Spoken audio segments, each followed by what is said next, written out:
প্রতি বছর 15ই আগস্টের পর পাগলটাকে দেখা যায় এ রাস্তায় ও রাস্তায়, এ মোড়ে ও মোড়ে, ডাস্টবিনের পাশে, নর্দমার ধারে।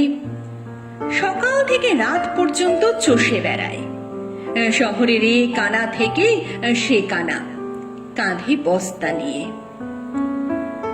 সকালবেলা কৌতূহল বসে জিজ্ঞাসা করলাম, তোমার নাম কি?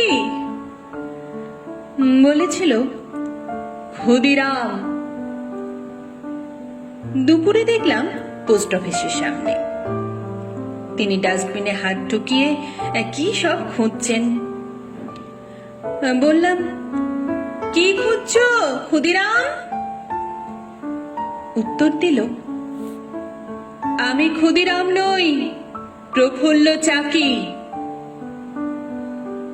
অবাক হলাম। বিকেলে আবার দেখা। বললাম, প্রফুল্ল চাকি, চা খাবে? ও বলল, আমার নাম কানাই লাল। এবার বিস্ময়। সন্ধ্যের মুখে জটলা দেখে থমকে দাঁড়ালাম। জিজ্ঞাসা করলাম, কি হয়েছে? ভিড় থেকে একজন বলল, একটা চোর ধরা পড়েছে।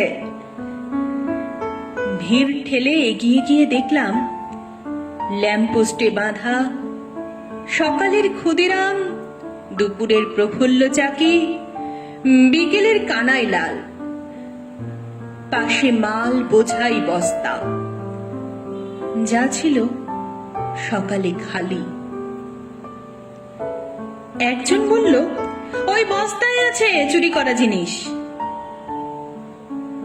খটকা লাগলো।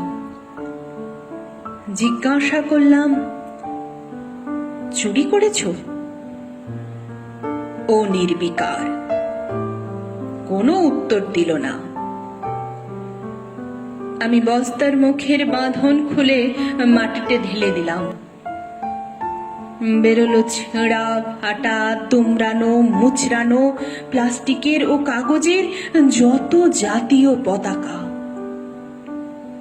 রাস্তা, ডাস্টবিন ও নর্দমা থেকে কুড়িয়ে ভরেছে বস্তায়।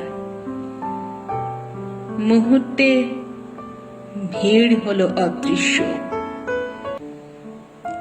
চোখ ভরা জল নিয়ে বাঁধন খুলে দিলাম পাগলের।